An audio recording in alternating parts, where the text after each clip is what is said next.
Hey everyone, today's overview and review video is on Dice Realms.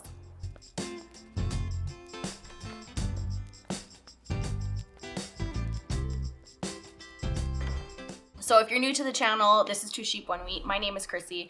If there is a game out there that you would love for me to review or have Nick and I play, let me know what that is down in the comments below. Like this video and of course subscribe to the channel. And if you're into board games, take a look over at our members on the channel as well. So Dice Realms is a bit of a medieval themed kind of game. It's really all about dice, and you're going to be upgrading your dice and collecting points throughout this game. So let's go ahead and take a look at the table and see what we have going on. So we have all of the different faces for our dice that we're going to be able to upgrade our dice throughout the game and collect more points at the end as well. But we're also going to be collecting points throughout the game, and we get to collect wheat, and occasionally we can't feed our workers, so we're going to be collecting some misery tokens. Now first, for the setup for the game, basically you're just taking this out. The dice depends on how many players that you're actually playing with, depending on how many you're going to get, and each player gets a white and a black die, and the red die right here, this is the fate die. Either good things or bad things are going to come from this die. So to finish off player setup, we get this treasury tile, we get a disc to track all of our upgrades that we're going to be able to do, which just go down here and all the way at the top, depending on how many that you have. We have this neat little tool here, which is just basically to pop off the faces for the dice so that you can easily upgrade them. And we all start off with a reroll token and 3 wheat from the supply. And the first player is going to get the fate die, and every other turn after that, you're just going to pass it on to the next player. So the setup are these tiles. You're going to be drawing 5 of them. Now I do have this one here. This is recommended for the very first game, and you can see that they all have a star at the top. So that's how you know which ones that you're going to be choosing for the first time playing this game. Now, any other time that you want to play this game, you can either choose to play this one, or you can draw 5 random tiles from the bag and make it a lot more interesting.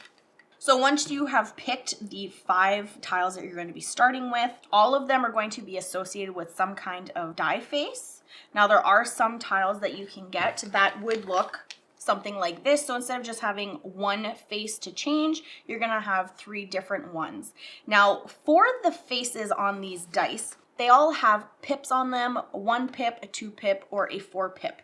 Now this is what's going to score you points at the end of the game, but to upgrade from a 1 pip to a 2 pip, it's going to cost you 1 upgrade, and then from a 2 pip to a 4 pip is going to cost you 2 upgrades. Now you can go from different faces, but it will cost you an extra upgrade. So if you go from a 1 to a 1, it will just be 1. But if you go from a 1 pip of a different face to a 2 pip of a different face, it's going to cost you the 1 to switch over, and it's going to cost you the 1 difference to go up 1. So that is something that happens with this game.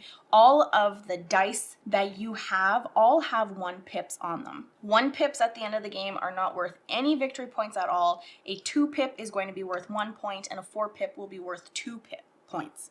So you want to upgrade your dice to really get the most victory points possible.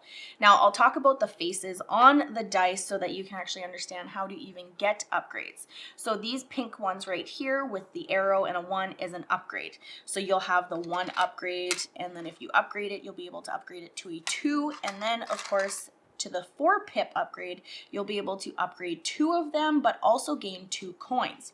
So coins will be the yellow, will be the orange on here, which are these ones here. So it'll be 2 coins, or it'll be 3 coins, or it'll be 4 coins, and you'll get a reroll token. Then we have these gray ones here. Now sometimes, like this one here, this is an attacky one. So grain robber, it says the opponents lose 2 green, and then you can gain 3 green and 1 coin. So now these gray ones here actually have a shield on it, and that would completely get rid of an attack.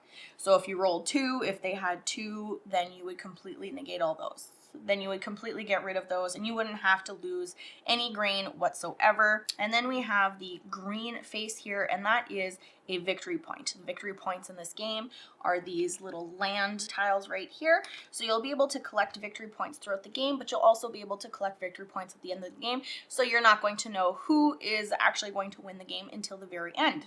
And wheat plays another big part in this game, which are the yellow tiles, or the yellow faces right here. So you start off with 2 wheat, then you gain 3 wheat when you upgrade, and then finally the 4 pip upgrade is 4 wheat and 2 coins. So we just went through the basic faces for the dice, but let's go through the tiles and all of the new faces that it incorporates. So we already did talk about the attack one, but let's start at the beginning here. So Steward here. So this is an upgrade one. So that's basically just taking a 1 or a 2 pip and upgrading it to a 4 pip.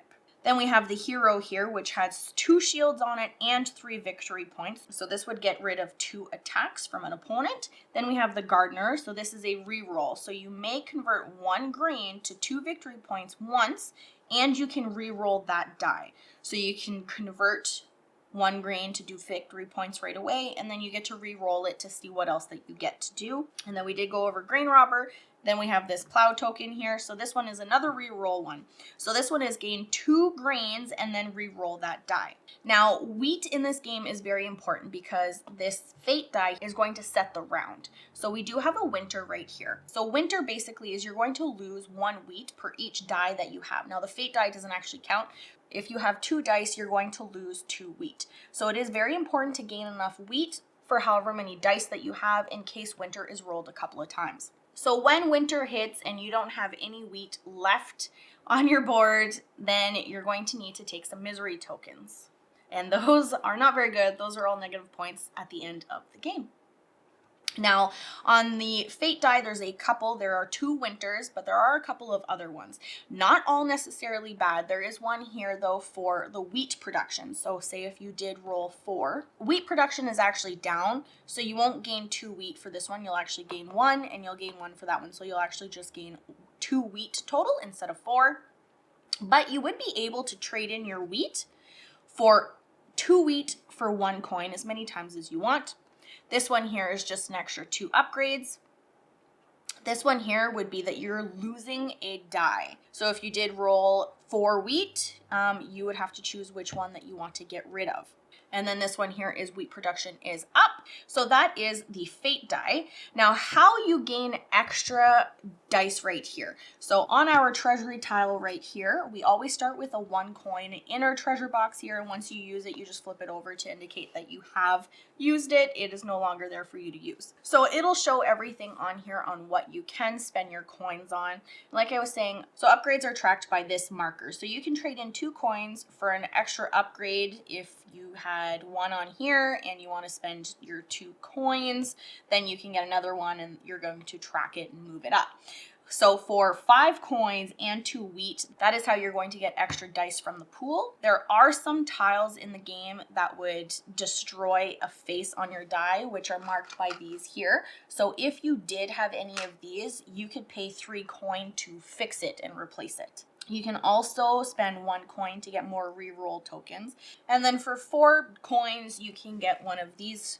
You can get a token that will let you set whichever die face that you want to be able to use, and that is for 4 coins. So basically this game is done simultaneously. There are certain things that you can do at certain times. So the very first thing that everyone is going to do is going to roll all of their dice, and the first player is going to start with the fate die. You're going to roll all of your dice to figure out what the fate die is and what resources or coins or victory points that you're going to be collecting during that turn. Then as a free action, everybody has this, you get a chance to re-roll 1 die that you don't necessarily want, or if you're hoping to get something else that'll help you maybe get one of those dice. So you need more money, you're going to re-roll a die, hopefully get some more money for that. And at this time too, you can choose to use any of your re-roll tokens or any of your just preset tokens that you want to use. Then you go on to any attacks, if there are any. Then you go on to phase 2, which is collect. So you would take your victory points or you would take your wheat, and then you would spend your coins any way that you want to. Then we go on to phase 3, which is upgrade. Then you're going to check to see if the end game has been triggered. Now for this game, the end game is going to be triggered whenever there are no resources left of any one kind. So if you have no more wheat in there and you're reaching for the 10 token wheat, then that is going to trigger the end of the game. So you're going to calculate all of your victory points and you're going to minus any misery tokens that you have, and the person who has the most victory points at the end of the game is the player who has won Dice Realms. So learning the game was pretty easy. It's not a very difficult game to learn.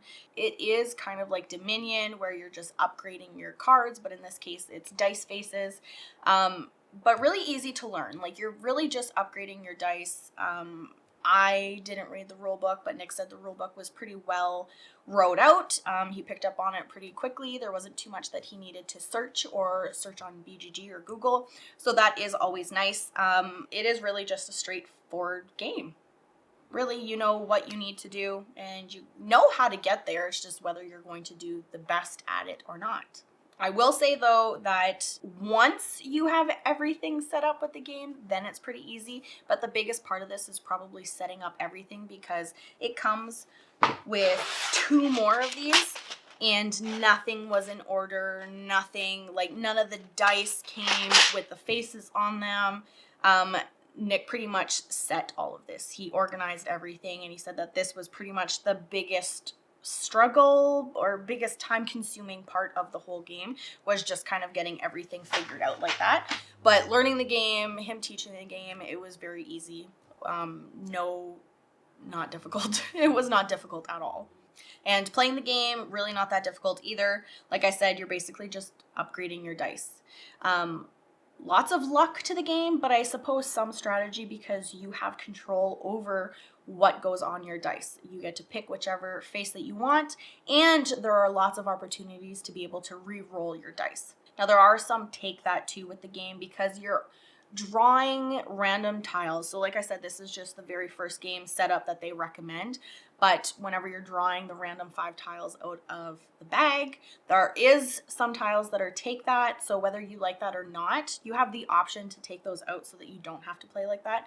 Nick and I's first game, like I mentioned in the playthrough video for Dice Realms, if you haven't watched that, I can link that up here for you, but also down in the description below in case you wanted to check it out after. We did play a very attacky game, and it lasted 15 minutes at max. It was totally dominated. So I'm not too sure if I would play very attacky. Playing the regular game is fun, and it obviously lasts a little bit longer. Since you are drawing the tiles out of the bag, it is always random and it's always a different game. You never know what you're going to get. You might play with the same tile that you may have played before, but it's never going to be the exact same game. They're all going to play differently. And then depending on how many players that you're playing with, and depending on what type of tile that you have, there's a bit of setup too. So it's going to change how many wheat are actually in the game. It's going to change how many victory tokens are being played in the game, and how many misery tokens. So as soon as one of those are gone and you need to draw another one, you'll have to go for these 10 piles here. That is what's going to trigger the end of the game. You can really push it however long you want, I guess, or depending on what you're rolling to, because if you're rolling winter a whole bunch of times and you're not gaining any of the wheat, you're going to be drawing the misery tokens, and that's probably what's going to end the game. And also attacky, if you're playing with any of those attack tiles, you're also going to be drawing misery tokens, because you're going to be trying to catch up at that point, because it's always about wheat. And that is a good point to step into components. Obviously, components, pretty high quality in this game, since we have these big, huge, chunky dice, the nice wheat here. We do just have tiles for the misery tokens and the victory point tokens, but everything else is really high quality. The faces for all of the dice, it comes with a whole bunch of these dice tools, just in case. So they also do say with these, if you're having a hard time keeping track of your money, like, you can keep track of it if you keep your dice in front of you, and you can kind of just count to see how many coins that you have. But if you're having a hard time counting like that, then you can also just use a tool for the dice, but then you can also track it by placing the arrow on your treasure card here. So to kind of make it a dual purpose is really nice, really adds to the quality of the game. Artwork is probably lacking. This is just a dice game for me. I'm not really looking at the artwork on the tiles. It's okay artwork. It reminds me of Dominion. It's very medieval-ish, but I'm really not looking at them. I'm reading what the faces are, and that's about it. So I think theme for this one is maybe lacking, non-existent, I would say. tried with the artwork on the tiles, but yeah, the theme on this one is pretty lacking. There's not much that I can touch on. It's got a nice box cover. The box cover is really nice, but yeah, theme, it's lacking. But I don't think that that plays a big part on how you actually play the game. I think I really enjoy this game. It's a nice dice game. We really enjoy playing Dominion, so it's just kind of a nice way of a different way to play this game. But I really enjoy it. I wouldn't say that there's anything wrong with it, other than maybe too attacky if you play with those tiles. But that's really all I have to say about it. I enjoyed it. It's a really quick, fun game. After the initial setup, it's not terrible to set up. You're just drawing the tiles out of the bag and you're placing the dice faces underneath of them so that they're right there. I like that everything happens all at the same time. It's simultaneously.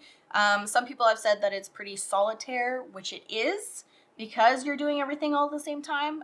If you're playing with the attacky tiles, then obviously there's a little bit more player interaction. But I do enjoy that it is done all at the same time. You're not waiting for anybody else. You can just move on and do whatever you want. I can't wait to play this game again too. If you're a fan of Dominion and you like dice, then definitely give this game a try. So I hope you enjoyed this video, and I will catch you next time.